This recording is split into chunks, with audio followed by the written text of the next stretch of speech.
Welcome back to Next Gen Console Watch. It's our show following the latest gaming hardware. I'm Ryan McCaffrey filling in for Damon Hatfield, and I am joined this week by Logan Plant from Nintendo Voice Chat Hey, Ryan. and Jada Griffin from Podcast Beyond. Hello to both of you. Hey, Ryan. Hey, Logan. 2026, friends, is shaping up to be, it's already an incredible year for video games, even without factoring in GTA 6 in, hopefully, November. But we wanted to talk today about what surprises might be left to be revealed. And as we were planning this, we thought, there might be more than you think. We don't know them all, but we're starting to get a pretty good idea between leaks and our own sort of educated speculation. Let's call it that. Logan, I want to start with you because Nintendo is perhaps the spiciest contender here. Mm-hmm. We had a fairly big leak recently from Nate the Hate, who has a fairly reliable track record. So, Logan, take us through it. What did he suggest was coming this year from Nintendo, and how much stock do you put in these leaks/rumors? Yeah, so this was a big podcast from Nate the Hate a couple weeks ago now, and I think the big banner headlines are a Legend of Zelda Ocarina of Time remake that he says is coming this fall, near the holiday season, and a new classic Star Fox coming this summer. And there were a few other smaller things, some Switch 2 additions, new Nintendo Switch Sports on the books for this year. But yeah, like you mentioned, Nate the Hate is pretty reliable over the last couple of years when it comes to Nintendo stuff. I believe he had the accurate date for when the Nintendo Switch 2 premiere ended up being over a year ago now, last April. Not 100%, but when he comes out swinging with something that's this concrete and confident, you usually have a pretty good idea that it's going to be right. And then we saw VGC corroborate a lot of what Nate the Hate said as well, specifically in regards to Zelda and Star Fox. So I'm putting a fair amount of stock in it. I think with anything like this, I'm never 100% until I actually see it from Nintendo themselves, because there are things over the years everyone thought was going to happen and then didn't. Like Zelda Wind Waker HD on Switch just never happened, or there was a Kirby Planet Robobot remaster that was supposed to come to Switch last year that didn't happen. So it's never 100%, but in terms of all these leakers, like when Nate the Hate says something, that is the one that people listen to the most. So let's zero in on Zelda for a second, because this is, of course, the 40th anniversary of The Legend of Zelda. The original premiered all the way back in 1986, which even I didn't have my Nintendo yet. I was not yet a gamer. I came along a couple of years after that with my first Nintendo. But man, 40 years is a long time. Yeah. And Logan, we really, as a Mario fan, I would say we didn't really get much for the 40th anniversary of the original Super Mario Brothers last year. An Ocarina of Time proper remake would be substantially more than what we got for Mario, yes? Yeah, that would be a big deal. I mean, you got a feature film for Mario. I know That's maybe true. we're not the best That's audience true. for that, but it's doing great numbers right now. But yeah, Ocarina of Time remake would just be huge. And I don't have inside information to what Nintendo's making, but that was on my big predictions list at the start of this year. I thought Ocarina of Time was how Nintendo would celebrate Zelda's 40th. It just feels like it's time. I mean, it's been 15 years since they remade it the last time on 3DS. So it's been a long while since they've revisited easily one of their top 5 most iconic games of all time. I think that like handing this off to Monolith Soft, who has assisted with the last couple of Zelda games, would just make a ton of sense. And I want to see, if this is real, what I want to see is more of a reimagining of this game. I think I'd be disappointed if it was just, it's Ocarina of Time HD, it's the game you remember, except it runs and looks better like they did with Skyward Sword, Wind Waker, Twilight Princess. Like, no, I want, let's take a new look at Ocarina of Time in 2026. Maybe they're going to infuse it with some Breath of the Wild elements where you can go to these places in whatever order you want. Maybe they're just going to redo the dungeons, make them different, add voice acting. I don't know, but I want to see, I think if they're going to return to this again, it needs to be different this time. And for like the first big Zelda title on Switch 2, we got Hyrule Warriors, but that was a spin-off. We got updates to Breath of the Wild and Tears of the Kingdom, but for like a big new remake, I want to see something a lot different. That's kind of a big swing for a classic title. If this is true, this is what, the 4th kind of like redoing of Ocarina of Time? I want to say this would be number 4. Yeah, because like, the GameCube counting Master original, Quest, and then Yep. And then they had the 3DS, and then now, so I've 100% support what you're saying, Logan. I've beaten this game probably close to 100 Wow. times because this was my N64 like birthday gift that I went to the shop and I got the game and the strategy guide when I was like 9-10 years old, and this was all I played for years. And so like I know this game like the back of my hand. I would love to be surprised by a bunch of new things with this one, or just really come away with seeing some new DNA from what the modern generation of consoles can deliver. Let me for ask you sure. both before we move on to Star Fox, and then we'll talk PlayStation and a little bit of Xbox. Art style wise, how do you think they play it here? Again, assuming this rumor's true, which we don't know for sure, but if it's real, how do you think they play it visually? Logan?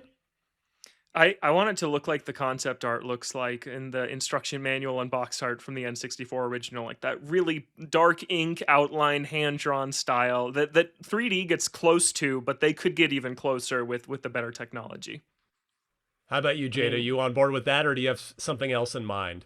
why not go the full Monty and go with that E3 presentation for Zelda? Just give it that look. Why not? Just give the fans what they've been hungering for decades now. I love it. I love it. All right, Star Fox. Logan, you mentioned the leak there. Seemingly, I believe you said a more classic Star Fox adventure. So what might we expect there, especially with it coming up seemingly pretty soon? Yeah, so I mean, it's a crazy time for Star Fox fans after 10 years of pretty much nothing. Now, Fox McCloud was in the Super Mario Galaxy movie, and now there's these rumors of a new Star Fox game. And I'm really interested to see what this one looks like, because last time they rebooted the franchise was Star Fox Zero back on Wii U, and for dozens of reasons, that one just didn't work. And I mean, a big reason is the minuscule install base of the Wii U. There was just nobody there to buy this. A weird control scheme with the gamepad. It was just a flop. So let's return to this again 10 years later.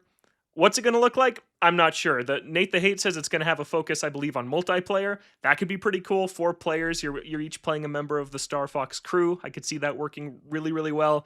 Really, for me, the big concern here is like price point, and how is Nintendo going to make Star Fox a big deal that people are going to care about, because these are on-rail shooters that are meant to be replayed but last 3 or 4 hours. Yeah. I don't see that at a $70 price point selling very well at all. Like, I want Star Fox to come in at $40, play with your friends, easy to just kind of take the risk, jump in, and really jumpstart Star Fox again. Well, we shall see. We shall see if Nintendo has a direct for us and reveals some of these here come June or so. Yeah. On the PlayStation front, Jada, it's got to be a little tough to be a PlayStation fan these days, just in the sense of you're not really sure what Sony's cooking. We've got Wolverine, that's the big one to look forward to in September. We've got Saros right around the corner, but outside of that, it's kind of a big question mark. So in terms of big unannounced games that might still fill out 2026, or at least get announced in 2026, what are you hearing? What do you think Sony might have for us? I mean, it's been yeah, like you said, it's been slim pickings for the last couple of years, which I'm sure myself, along with a lot of other PlayStation 5 owners and those who jumped at the PS5 Pro looking for the next, like the best version of their PS5 games, are kind of in that predicament of like, where are all the games? And that's not to say there aren't games on PlayStation. There have been great ones, but we are kind of in that period of time where I would say Xbox was 5 to 7, 8 years ago, where it's like, what's the next game? Where are our big titles? Where are they at? We know what Naughty Dog's working on when it comes to Intergalactic. We know that Sony Santa Monica is working on the God of War remastered trilogy or remake trilogy for the originals. We don't know. You know, we've had a lot of missteps on the PlayStation side, just with that focus on games as a service, where games getting canceled or games coming out and closing down, just like a lot of stuff not going. I would have to say Sony right now is really relying on that third party support when it comes to things like Phantom Blade Zero and GTA and 007. I think they're really hoping for that. We got a little bit of that sneak, that hunch of, oh, are they doing something to Uncharted 5 because the developer's research trip went to Trinidad and Tobago, and they shared a photo of a cannon. I am wondering. I'm very hyped for Saros. I think Saros is going to be great, because I loved Returnal. I think Wolverine is going to be good. I don't know if it's going to be.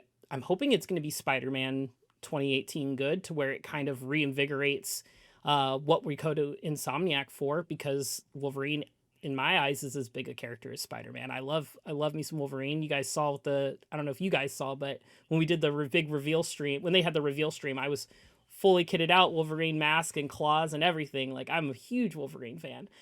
So I'm really hoping that also helps the appetite of PlayStation owners. We know we've been thankful that, I'm sure a lot of people have been thankful that Xbox games have been coming to PlayStation, and we know that Halo's coming our way.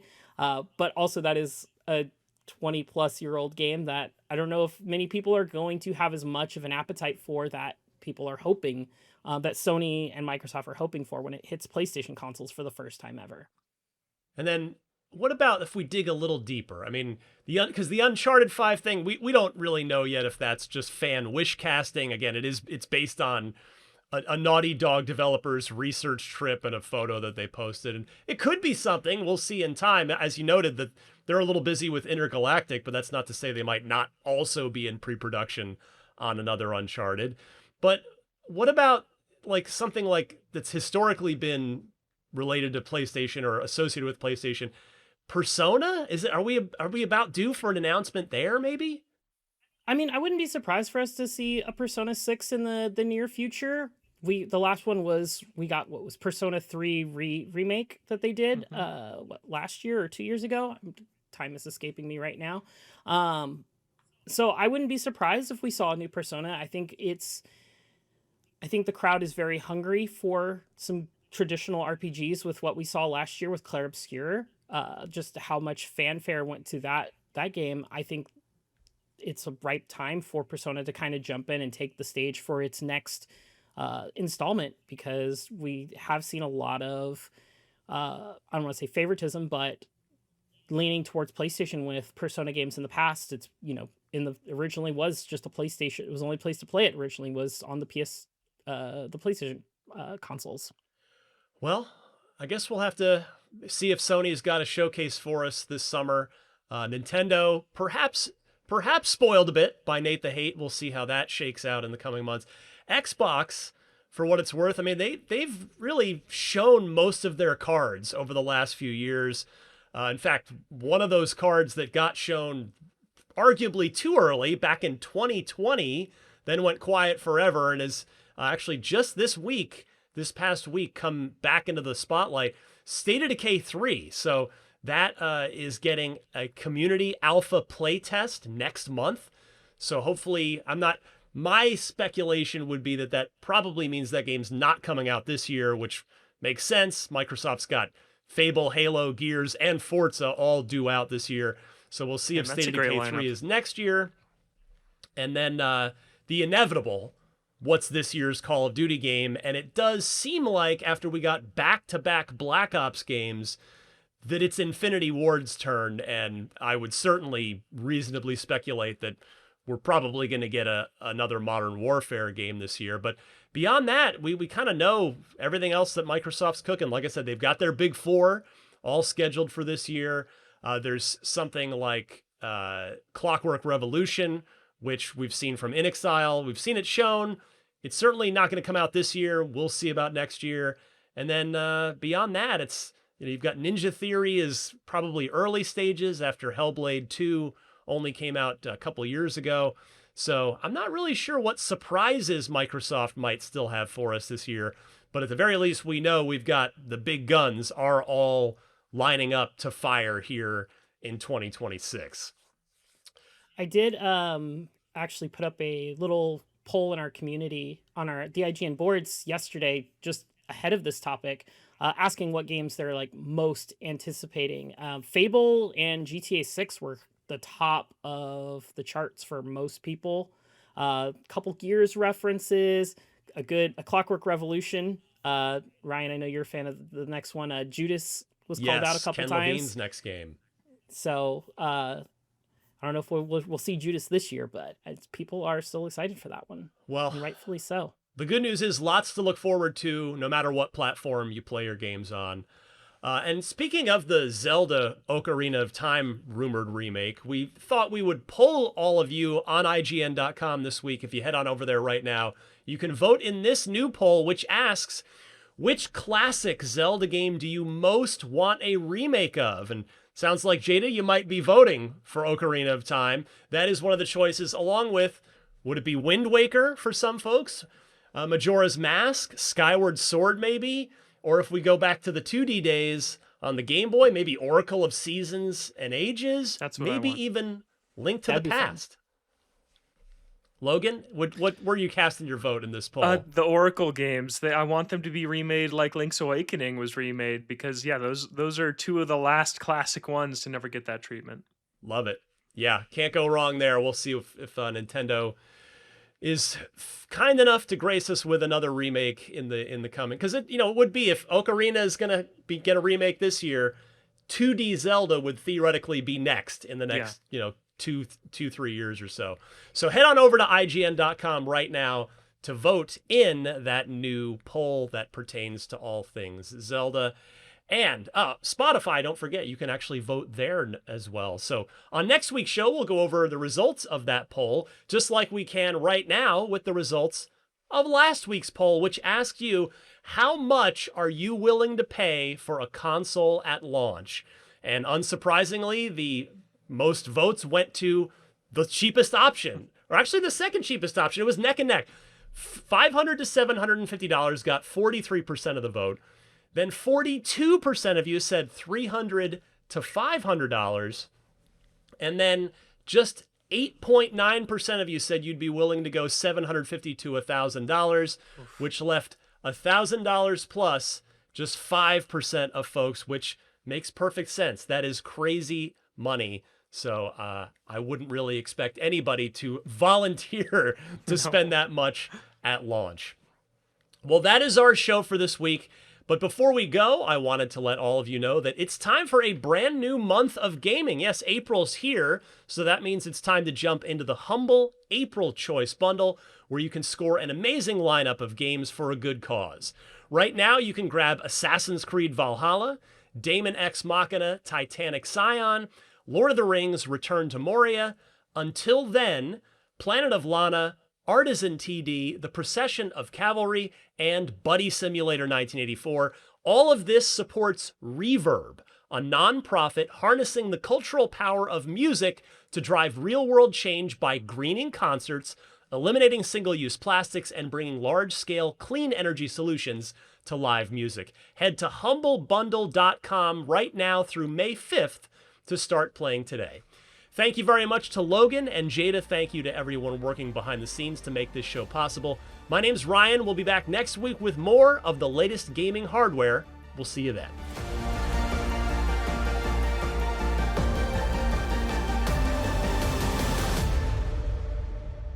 This episode of Next Gen Console Watch was produced by Damon Hadfield, Jobert Atienza, and Sam Claiborne.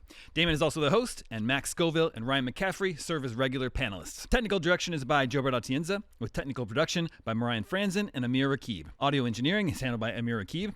Post-production editing is by Jobert Atienza, and graphic design is by Justin Vachon. Next Gen Console Watch is an IGN production and part of the Geek Media Network.